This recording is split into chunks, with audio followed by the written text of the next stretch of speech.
என்ன இந்த படத்தின் மூலமா என்ன சொல்றீங்க? கதையின் மூலமா ஒன்றும் மெசேஜ்லாம் சொல்ல சார். இந்த படம் ஒரு என்டர்டைன்மெண்ட், கமர்ஷியல்ங்கிறது வந்து எல்லா படமும் கமர்ஷியலுக்காக தான் பண்ணுறோம். பட் இது வந்து பியூர் என்டர்டைன்மெண்ட். ஸோ எனக்கு பேசிக்காக வந்து ஒரு கதையை சொல்கிறதுக்காக படம் எடுக்கல. நம்ம அந்த படத்தில் வந்து அந்த படம் எடுக்கிறதுக்காக ஒரு கதையை வந்துட்டு யூஸ் பண்ணிக்கிறோம். அப்படி தான் நான் வந்து படத்தை பார்க்குறேன். ஸோ ஏஸ் வந்து பியூர்லி என்டர்டைன்மெண்ட் சார். நீங்கள் உள்ள கதை இருக்குது, நல்லா இருக்கும். என்ன கதை அப்படின்னு சொல்கிறேன், எந்த மெசேஜ் நான் சொல்ல சார். அது வந்து ஃபுல்லி என்டர்டைன்மெண்ட். வந்த உடனே எல்லா கைண்ட் ஆஃப் எமோஷனல்ஸாக இருக்கும். நல்லா கொஞ்சம் ஜாலியாக போகும். Action. So pure entertainment sir. Vijay Sevi sir, இதுக்கு முன்னால சூப்பர் டூப்பர் ஹிட் படம் மகாராஜா பண்ணிருக்கீங்க. கலெக்ஷனும் 100 கோடிக்கு மேல, தரம் வயசும் அவ்வளவு பெரியது. அந்த படத்துக்கு அப்புறம் இந்த படம் வருது, எப்படி இருக்கு? விடுதலை பாகம் 2 வந்தது சார். என்ன சார் விடுதலை படம் சார்? நான் ரொம்ப பெருமைப்படுற படம் சார். எனக்கு வந்து ஓகே சார், ஒர்க் பண்ணதா இருக்கட்டும், விடுதலை 2 இருக்கட்டும், அதெல்லாம் வந்து என்னைக்காவது இப்போ வாழ்நாளில் கிடைக்கிற பாக்கியம் சில படங்கள் வந்து. ஸோ அதனால அதை எப்படி ரொம்ப நன்றி சொல்லுங்க சார். ஓகே சார், இந்த 2 வெற்றி படத்துக்கு அப்புறம் வரக்கூடிய படம் எப்படி இருக்கு சார்? இது ஒரு நல்ல ஒரு கமர்ஷியல் என்டர்டெய்னர் சார். இந்த படம் ஜாலியாக இருக்கும், வந்து சிரிச்சுட்டே இருக்கலாம். ஆக்ஷன் இருக்குது, ரொமான்ஸ் இருக்குது. இது எல்லா நாளும் போல எல்லா நாளும் சாதாரணமாக தொடங்குறது இல்லை. சில நாள் உங்கள் மேலே ஏதாவது ஒரு சேலஞ்சை வைக்கும். அது அந்த மாதிரி ஒருத்தருக்கு திடீர்னு ஒரு நாள் வந்து ஏதோ ஒரு சேலஞ்சை வச்சு அவனை திருப்பி போடுது. சில சமயம் பொறுத்து போயிடுவோம். சில சமயம் நமக்கு பொங்கி எழுன்னு தோணும். சரி ஓகே, எவ்வளோ நாள்லாம் பொறுத்து பொங்கி எழுலான்னு தோணும். அது அந்த மாதிரி எவ்வளோ ஒருத்தனுடைய ஒரு ரியாக்ஷன் கூட வச்சுக்கோங்களேன். அதுக்கப்புறம் நடக்கிறது தான் கதை. அது அவ்வளோதான் சார். ஸோ எனக்கு ஏசு வரதுல ரொம்ப சந்தோஷம் sir. Thank you sir. Vijay Sethupathi sir, சரிங்க. எப்படி நீங்கள் நல்லா இருக்கீங்களா சார்? சார், நீங்கள் பேசுகிறப்ப சொன்னீங்க படத்து ரிலேட்டட் தான் கேள்வி. எனக்கு சில பேரை பார்த்தா வந்து ரொம்ப பிடிக்கும், சில பேரை பார்த்தா ஏன்னே தெரியாது, நல்லவங்க கூட அவங்க இருக்கலாம், பிடிக்காது அப்படின்னீங்க. நிச்சயமா நிஜத்தில் அதை சொல்ல மாட்டீங்க இங்க யாரை பிடிக்காதுங்கிறத. ஆனால் இந்த படத்தில் உங்களுக்கு யாரை பிடிக்கல கேரக்டரா? இந்த படத்தில் உங்க கூட நடிச்ச கேரக்டர்ல கேரக்டரா யாரை பிடிக்கல? எதுக்கு இது சார்? இப்போ நான் ஒரு கவிதை சொன்னேன் சார். ரூமியோ அவர்களுடைய கவிதை சொன்ன மாதிரி, அதாவது suppose if there is no villain, ஹீரோவுக்கு ஹீரோ யாருன்னு தெரியாது சார். அதனால் வந்து அவரை பிடிக்கலாம் எப்படி சொல்கிறதுனா, அவினாஷியோ நம்ம ரொமான்டிக் வில்லனையோ எப்படி பிடிக்கலன்னு எப்படி சொல்கிறது. அதனால் வந்து அவர்கள் இருக்கிறது தான் கதையை நகர்த்திட்டு போகுது. நம்ம வாழ்க்கையில் அதான் சார் பிரச்சனைகளான சார் வாழ்க்கை நகர்த்துது. அதுக்கு ஸோ அதனால் பிடிக்கலன்னு அப்படி யாரும் இல்லை சார். அதே மாதிரி உங்க 2 பேருக்குமே டைரக்டருக்கும் உங்களுக்குமான கேள்வி இது சார். இந்த ஏசுங்கிறது சீட்டாட்டத்தில் ரொம்ப முக்கியத்துவம் வாய்ந்த காடுகள் தான். நான் ஒன்றுமே இல்லாத காடுகள் தான் படத்தில் அந்த மாதிரி கேரக்டரா நீங்க எடுத்திருக்கீங்க. ஆமா சார், ஒண்ணுமே இல்ல அந்த ஒரு முக்கியமான ஆளா மாறலாம் சார். கேட்கல சார், ஒரு விஷயம் சார். டைரக்டர் சார், உங்க பதிலும் அதான் சார். அவர் தான் சார். ஏன்னா அவர் கதாபாத்திரம் அவர்களும் தான் நான் நடிச்சிருக்கேன். அதனால வந்து சார், இந்த படத்தினுடைய கதைக்கெல்லாம் வந்து மலேசியாவில் நடக்குது. மலேசியாவில் எடுக்கணும் எடுத்துருக்கீங்களா இல்ல கதை அங்கதான் இயங்குதா? இல்ல சார், இது வந்து ஒரு ஃபாரின் கண்ட்ரில நடக்கணும் அப்படின்னு விஷயம். இப்போ மலேசியாவில் ஏன் நடக்குது அப்படின்னு கேட்டிங்கன்னா, மலேசியாவில் தான் நம்ம தமிழர்கள் இருக்காங்க. ஸோ ரிலேட் பண்ணுற மாதிரி இருக்கிறோம்னா, இப்போ தாய்லாண்டில் போனோம்னா அங்கே தமிழ் மக்கள் வாழ்கிற மக்கள் கிடையாது, ரொம்ப இதுவாக கிடையாது, அங்கேயே இருக்கிற மக்கள். ஸோ நம்ம தமிழ் ஆளுங்க வாழ்கிற நாடுன்னு பார்த்தீங்கன்னா மலேசியா இல்லைன்னா சிங்கப்பூர். ஸோ அந்த மாதிரியான ஒரு ஊரில் இந்த கதை நடக்கணும் அப்படின்னு சொல்லி டிசைட் பண்ணோம். அதனால மலேசியா பெட்டராக இருந்ததுன்னு அதை பண்ணோம் சார். ஹீரோ ஏன் சார் அதனுடைய அடையாளத்தெல்லாம் அழிச்சிட்டு போறாரு? அடையாளத்தை அழிச்சிட்டு போறாரா? அதான் சார் இந்த படத்துல சொல்றோம். அடையாளத்தை அழிச்சிட்டு போல சார். இந்த பழைய அடையாளம் வேணா, நம்ம வந்து அடையாளத்தை அழிக்கல, நம்ம வேற அடையாளத்துல இருக்கலான்ட்டு இந்த ஊருக்கு வர்றாரு சார். அந்த படத்துக்கு பப்ளு எப்படி சார் தேர்ந்தெடுத்தீங்க? ஹீரோ சொல்லி தேர்ந்தெடுத்தீங்களா இல்ல நீங்களாவே தேர்ந்தெடுத்தீங்க? இல்ல, நானாவே தான் சார் தேர்ந்தெடுத்தேன். நன்றி நன்றி.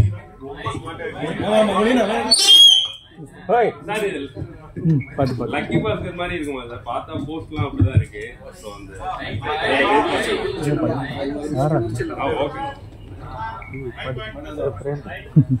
சேது, வாழ்த்துக்கள். ரொம்ப நல்லா இருக்கு.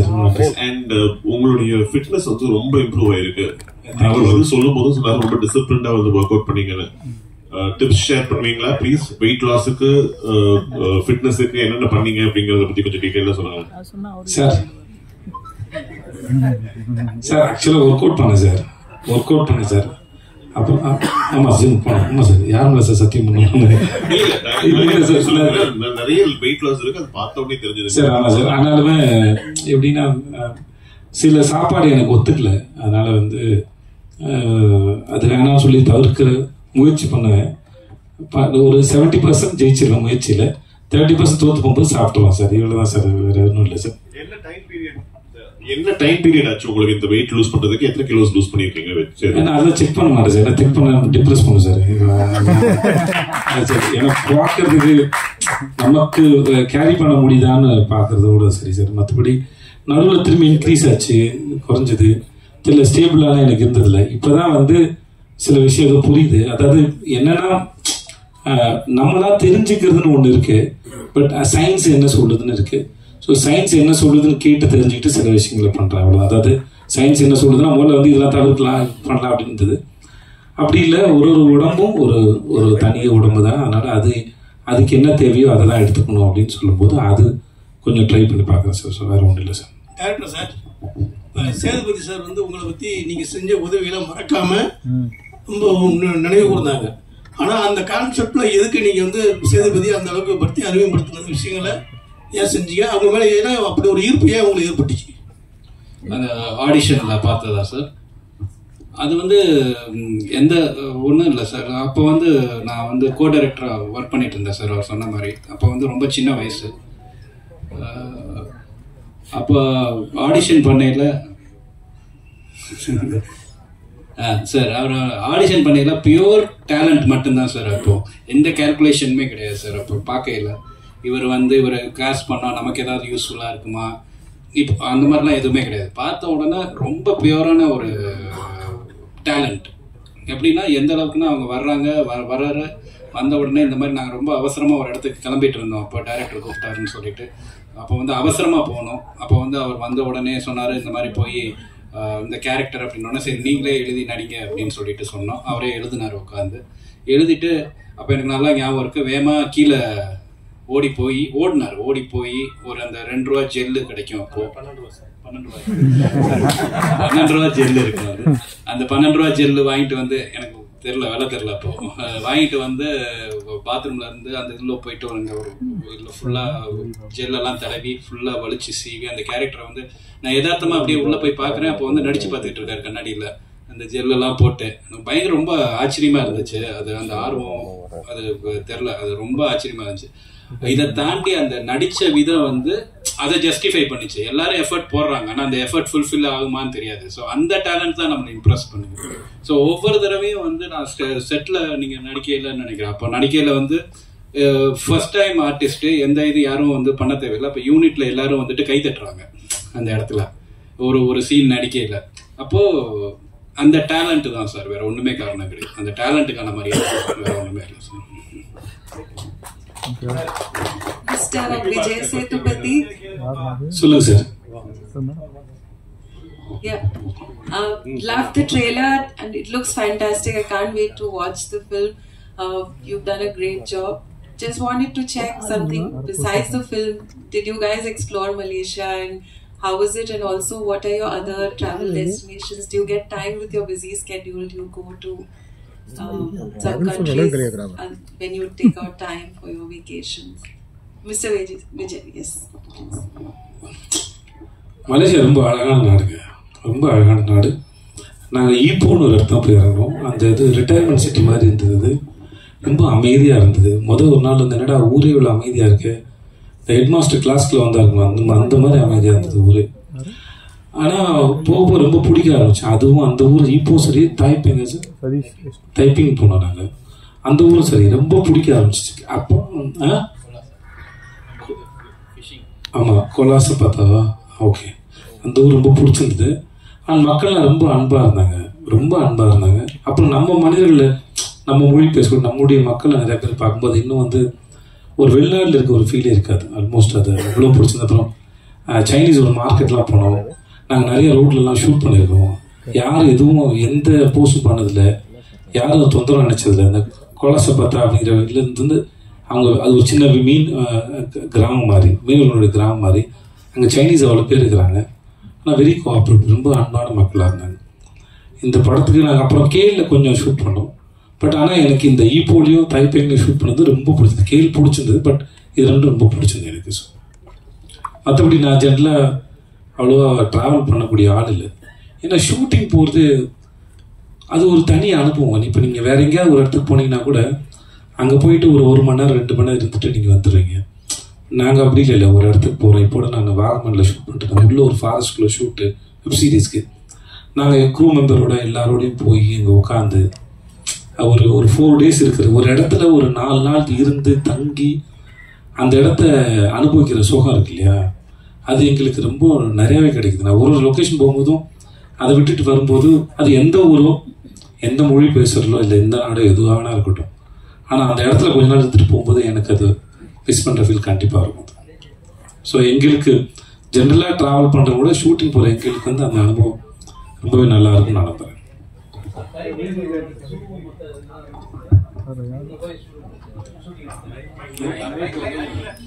இல்லை சார், டூரிஸ்ட் ஸ்பாட் எங்கேயுமே ஷூட்டிங் பண்ணல சார்.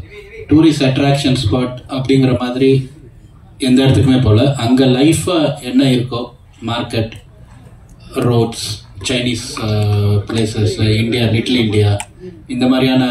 அப்புறம் முருகன் கோயிலும் ட்வின் டவரும் கண்டிப்பாக காட்டி ஆகணும் சார், இல்லைன்னா மலேசியான்னு நம்ப மாட்டாங்க. ஸோ அதனால அது 2 மட்டும் டூரிஸ்ட் அட்ராக்டிவ் பிளேஸ் மாதிரி இருக்கும். மற்றபடி அது வந்து எல்லா பிளேசஸுமே வந்து நார்மலாக அங்கே வாழ்கிற மக்கள் போகிற வர பிளேசஸ் தான் சார் ஷூட் பண்ணோம். அந்த மாதிரி டைரக்டர் சார் கேட்டேன், லக்கி பாஸ்கர் மாதிரியே தீம்லாம் இருக்கு. ஸோ அதை பேஸ்டாக எதுவும் ஸ்டோரி இருக்குமா? இல்லை சார், லக்கி பாஸ்கருக்கு இதுக்கு எந்த சம்மந்தமே கிடையாது சார். லக்கி பாஸ்கர் வந்து சரி ஒரு கான் அந்த மாதிரியான ஒரு ஆஸ்பெக்ட்ல பார்த்தீங்கன்னா அதில் ஒரு மாதிரி க்ளோஸ்லி ரிலேட்டடாக இருக்கும் சார். பட் தீமாக பார்த்தீங்கன்னா அதுக்கு இருக்கும் இந்த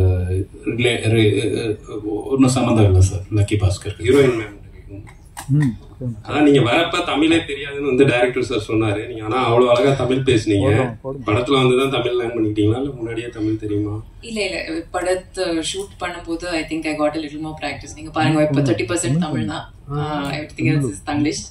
but like I was saying shoot டைமிங்ல எல்லாரும் ரொம்ப சப்போர்ட் கொடுத்திருக்காங்க. ஏடிஸ் எல்லாரும் உட்காந்துட்டு everyone has 100 different things to do. But everyone from Vijay sir, Aru sir, everyone sat with me. கொஞ்சம் சில சமயம் ஒரு நியூ லாங்குவேஜ்ல we don't know where to put the pauses, emphasis எங்க வரணும் தெரியாது. So அந்த சின்ன சின்ன விஷயத்துல எல்லாரும் ரொம்ப சப்போர்ட் கொடுத்திருக்காங்க. So இப்போ I got 30% because of this. Hopefully going forward maybe 50-60% one day. இல்ல ஃபர்ஸ்ட் படம் விஜய் அண்ணாவோட எப்படி ஃபீல் பண்ணீங்க அத பத்தி கொஞ்சம் ஷேர் பண்ணுங்க. அப்புறம் வந்து தமிழ்ல வந்து அடுத்து உங்களுக்கு லைனப்ல எவ்வளவு படம் இருக்கு? ஏன்னா நீங்க நிறைய பேர் சொன்னாங்க நிறைய படம் உங்களுக்கு வரிசையா இருக்கு அப்படின்னு சொல்லி. சோ அத பர்టిక్యులரா கேக்குறேன். So உங்க முதல் question, working with Vijay sir was amazing. I have always admired his work and the ஒரு audience member ana what we see obviously that I have always had great admiration for, but in the shooting process I got to see a little bit of how sir approaches a character, how he uses improvisations. ஒரு லைன்ல எப்படி சொல்லணும், எப்படி அது breakup பண்ணிட்டா அது meaning கொஞ்சம் change ஆயிடும், how you can get all those smaller nuances. So as an artist it was like ஒரு மாஸ்டர் கிளாஸ் மாதிரி. ரொம்ப நல்லா இருந்தது. I learned a lot. இப்போ தமிழ் இண்டஸ்ட்ரியில my next film is Madrasi. Vijay sir, இந்த படத்துக்காக நீங்க என்ன ஹோம்வொர்க் பண்ணீங்க?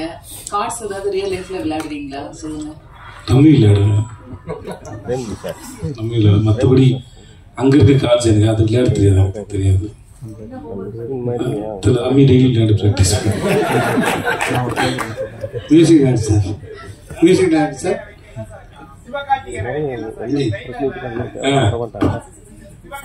நாகராஜா இந்த மாதிரிலாம் கேள்வி ஒன்னா மட்டும் தான் கேட்க முடியும். இல்ல அது ஆக்சுவலா அந்த சீன்ல வச்சோன்னே என்ன மாதிரி யாருன்னு கேட்டோன்னே அது யோகி பாபு சார் கொடுத்த கமெண்ட். அவரையும் சொன்னார், சிவாவையும் சொன்னார், இன்னொரு ஹீரோயின் சேர்த்து சொன்னாரு. அது படத்துல இருக்குன்னு இருக்கா அப்படி சொன்னா. இல்ல இவர மாதிரி இருக்குல்ல அவர் மாதிரி இருக்குன்னு சொன்னாப்புல. 3 பேர் சொன்னாரா? 3 பேர் சொன்னாரு. அவரோட டைமிங் தான் அது, வேற ஒன்றும் இல்லை. ஓகே தானா? வேற ஏதாவது கேள்வி இருக்கா சார்? மியூசிக் டைரக்டர் சார் எதிர்பார்க்குறாரு அவரு. சார் ஒரு விஷயம் இருங்களேன் ஐயா, நான் அது கேள்வி கேட்டிருக்கேன்.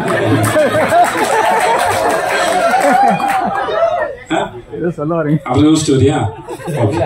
அதையே ஹீரோயினுக்கு மாத்தலாமே. என்ன சார் ஹீரோயினுக்கு மாத்தலாம் அந்த கேள்வி இங்க ஒரு கேள்வி வந்துருச்சு சார். சார் ரொம்ப மைக் வச்சுட்டு இருக்கேன் சார். சரி ஓகே. மியூசிக் டைரக்டர் சார், ஒரு படத்துல வந்து பாட்டுகள் எடுக்கும் போதும் ரீரெக்கார்டிங் அவங்களே தான் பண்ணுவாங்க. ஆனா இப்ப இளையராஜா பிஸியா இருக்கும்போது தீபாவளியில எல்லாம் 5 படம் 6 படம் இருக்கும்போது அவர் தான் பண்ணுவாங்க. நீங்க ஏன் RRக்கு மட்டும் வெளியில? இல்லை சார், இன்னைக்கு ஃபார்மேட் மாறிடுச்சு. ஸோ டிஜிட்டலாக இருக்கும். ஸோ இப்போ கிளாஸ் ஒர்க் வரப்ப நம்மளோட டேட்ஸ் எல்லாமே சரியாக ரிலீஸ் ஆகணும்னா அதுக்கேற்ற மாதிரி ஒர்க் பண்ணணும். ஸோ என்னோட இதுவை வந்து அதை நம்ம சேர்ந்து ஒர்க் பண்ணி அதை முடிக்கணும். ஸோ இந்த மாதிரி ஒரு அர்ஜென்சியான டைம்ல வந்து ஏதோ ஒன்று பண்ணணுமே, அந்த மாதிரி உடன்பாடு எனக்கு பர்சனலாக கிடையாது. ஸோ அவங்களும் வந்து நல்லா ஃபுல் இன்வால்மெண்ட்டோட தான் ஒர்க் பண்ணுவாங்க. ஸோ அதனால தான் இது பேக்ரவுண்ட் ஸ்கோர் எனக்கும் இன்னொரு ப்ராஜெக்ட் கமிட் இருந்துச்சு. ஸோ அவர் அந்த டைம் லைன் வந்து செட் ஆகல, வேற எதுவும் இல்லை. விஜய் ப்ரோ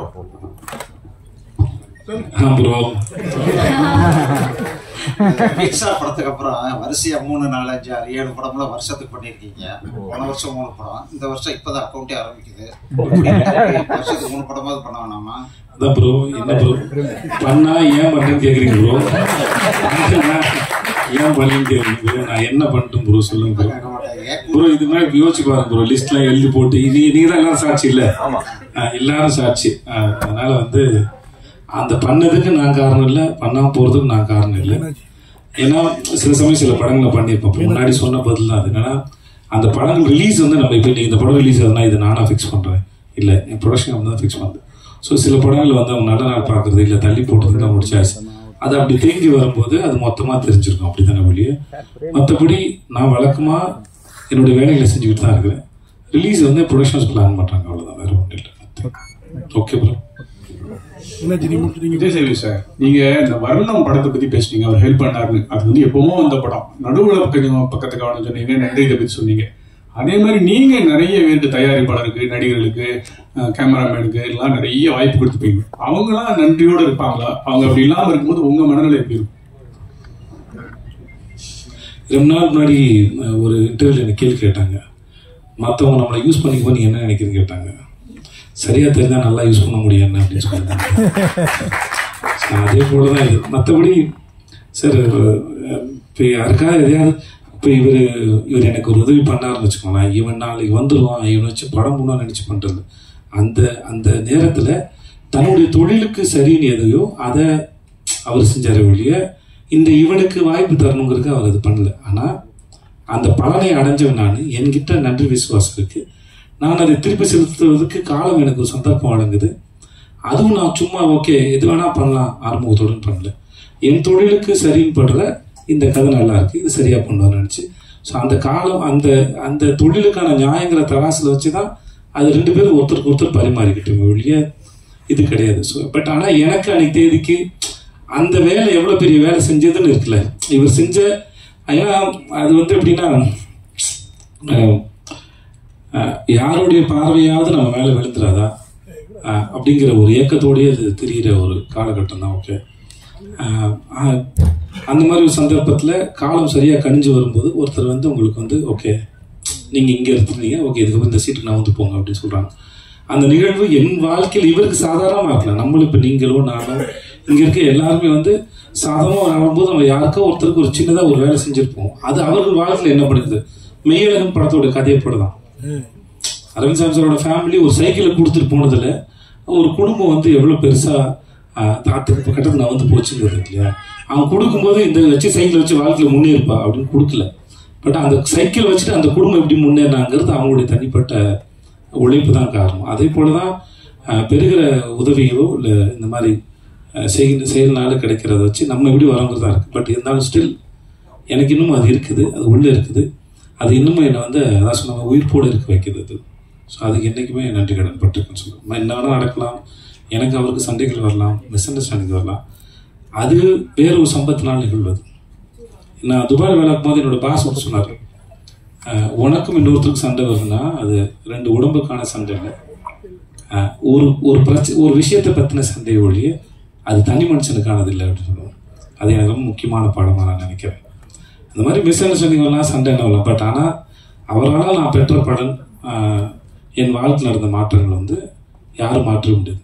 ஒருவேளை இதெல்லாம் கடவுள் தான் பிளான் பண்ணி செய்கிறாருன்னா அந்த கடவுள் எனக்கு பிளான் பண்ணி அனுப்பின ஒரு ஆளாக அவர் பார்க்குறேன். ஓகே, இந்த வேலையை அவர் செய்யுங்கன்னு சொல்கிறாங்க. ஸோ அப்படி தான் பார்க்குறேன் சார். நன்றி சார். உங்களுக்கு தான் கேள்வி. இது வரைக்கும் இல்ல உங்களுக்கு தான். ஆமா, இது வரைக்கும் எந்த பிரஸ் மீட்லயும் எப்பவுமே கண்ணாடி போட்டு நாங்க பார்க்கவே இல்லை உங்களை. இந்த பிரஸ் மீட்டுக்கு இல்ல இந்த பிரஸ் மீட்டுக்கு வரும்போது நீங்க எங்க பாக்குறீங்கன்னு தெரியல. கண்ணாடி பாருங்க, கண்ணு நல்லா. ஒருவேளை மிஸ்கினுக்கு போட்டியா வந்துட்டு கிளாஸ் போடுறதுக்கு ஆரம்பிச்சிருக்கீங்க. ஏன்னா அவரோட ட்ரெயின் படத்துக்கு மிஸ்கின் சார் போட்டியா போடுறதும் டேரக்டர் தான் சார். அவங்க கண்டிப்பா கண்ணாடி போட்டா மிஸ்கின் ஆக முடியாது சார். அவரோட வேலை செஞ்சிருக்கேன். மிஸ்கின் அவர்களுடைய மூளை எப்படி இருக்குன்னு எனக்கு நல்லா தெரியும் சார். எனக்கு வந்து இந்த நான் ஷோ பண்ணல சார். 8 மணி நேரம் 10 மணி நேரம் ஷோவில் நிற்கும் போது என் கண்ணு வந்து ட்ரை ஆயிடுச்சு சார். அப்புறம் வந்து அதனால இது என்ன சொல்லுவாங்க, ஐயோ ஐட்டம் சார், அது என்ன பேர் சொல்லுவாங்கடா, லூப்ரிகன்ஸ் தேவைன்னு சொல்லுவாங்க. அதனால அது போட வேண்டியதாக இருந்தது. இப்பயும் பிரஸ்க்கு வரும்போது ரொம்ப நேரம் படுறதுனால சீக்கிரம் ட்ரை ஆயிடுது. அதனால தான் சார், வேற மற்றபடி கண்ணு நல்லாவே இருக்கு சார். மிஸ்கின் சாருக்கு போட்டியா எப்போ சார் டைரக்டர் ஆக போறீங்க? எந்த வருஷம் சார்? நான் போட்டி போடுறேன் ஏன் சார் மிஸ்கின் சாரோட போட்டி போடணும் சொல்லுங்க சார். எனக்கு தெரியுமா, அந்த மனுஷன் வீட்டுக்கு போங்க சார். அவர் புத்தகத்து மேலே தூங்குறாருல, படுக்கையில் படுத்து தூங்குறான்னு தெரியுது. அவ்வளோ படிக்கிற ஒரு ஆள். நீங்கள் அவர்கிட்ட போய் எந்த விஷயம்னா கேளுங்க, யாரோனா கேளுங்க. ரொம்ப ஆத்மாத்தமாக சொல்லி கொடுக்க ஒரு மனுஷன், மறக்க தெரியாது அவருக்கு. ஸோ எனக்கு அவரோட சிந்தனையும் சரி, ரொம்ப சின்சியராக, ரொம்ப ஆழமாக, ரொம்ப நேர்மையாக படம் பண்ணக்கூடிய மனுஷன். நான் இதுக்கு அவரோட போட்டி போடுவேன். ரசிகனாக இருந்துட்டு போயிடுறானே, அவருக்கு ஒரு சகோதரனாக இருக்கேன், தம்பியாக இருக்கிறேன், என்னை கண்ணமான்னு செல்லமாக கூப்பிடுவாப்புல. ஸோ அப்படியே இருந்துட்டு போகிறேன். நான் இதுக்கு அவரோட போட்டி போவேன். நாளைக்கு நான் படம் பண்ணாலும் அவர் என்னை வந்து ரசித்து கண்ணமான என்னை முதல்ல பார்த்து கொண்டாடக்கூடிய மனுஷன். கடைசி வருஷம் ஒரு படத்தை பார்த்து அவருக்கு என்ன சார் இருக்கு, விசாரணை ஒரு படத்துக்கு அவர் ஏன் சார் சமுத்திரகுணி சார் சொன்னார்ல, அவர் நிஜமாவே சினிமாவை அவ்வளோ உண்மையாக ரொம்ப நேர்மையாக நேசிக்கூடிய ஒரு மனுஷன். அவர் பேசுறது முன்ன பொண்ணு புரிஞ்சுக்கப்படலாம் மொழியே. அவர்கிட்ட அந்த மாதிரியான எந்த விதமான யாரையும் இறக்கி பேசணுங்கிற எண்ணமே இருக்காது. ஏன்னா தன்னுடைய படம் இப்போ இங்கே வரோம், நீங்கள் உட்காந்து பேசணும்னா என்னென்னா, எங்களுடைய படம் ரிலீஸ் ஆகுது, நீங்கள் தான் எங்களுடைய படத்தை கொண்டு போய் மக்கள்கிட்ட கொண்டு போய் சேர்க்க முடியும். கொண்டு போய் சேர்க்க வேண்டிய வேலை இருக்குது. நாங்கள் பேசணும். சம்மந்தமில்லாம் வேற ஒருத்தர் படத்தை இங்கேருந்து போய் மணிகண்டன் போய் பார்த்து உட்காந்து சந்திச்சு அதை பேசி படம் பார்த்து ஒரு வீடியோ எடுத்து போட வேண்டிய அவசியம் அவருக்கு என்ன இருக்க போதும். அற்புதமான மனிதர் நான் சந்திச்சதுல. Okay, thank you sir. Director sir, ஒரு கேள்வியிலே 3 கேள்வி நான் தான்.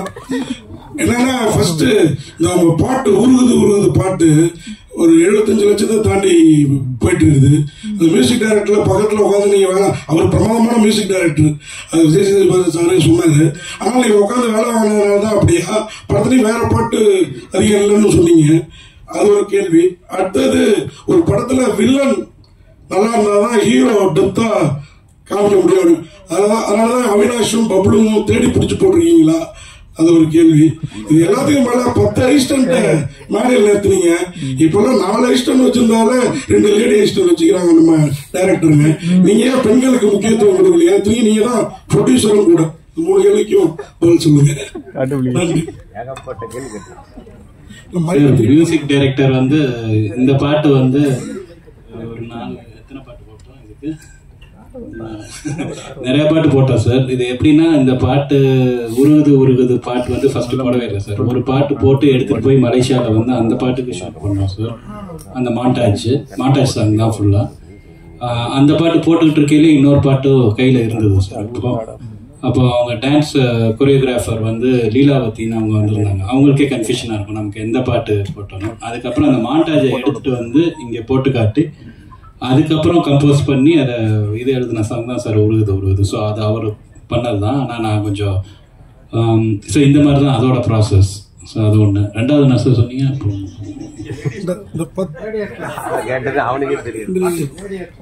இல்லை சார் யாரு இல்லை சார் ஓடிட்டாங்க. நான் கொஞ்சம் டார்ச்சர் பண்றேன்னு சொல்லிட்டு பசங்கன்னா கொஞ்சம் தாங்குறாங்க சார். அது அவங்க ஒரு 2-3 பேர் இருந்தாங்க. அதுக்கப்புறம் அவங்க ரொம்ப நான் ரொம்ப வேலை வாங்குறேன், ரொம்ப இது பண்றேன்னு சொல்லிட்டு போயிட்டாங்க சார். பட வேலைகள் தானே? படம் நான் வேற இருந்தேன் சார். ஓகே, வில்லன்களை பத்தி கேட்டது, வில்லன்கள் 2 பேரை பத்தி கேட்டது.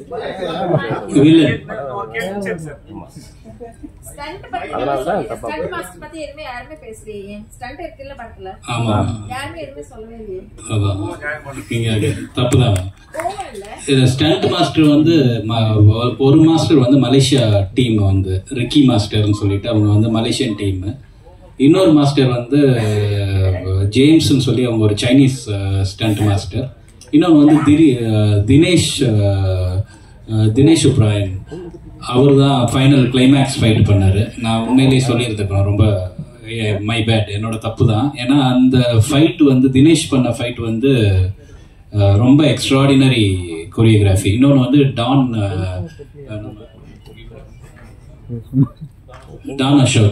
அசோக் மாஸ்டர் ஒரு ஃபைட் பண்ணார்.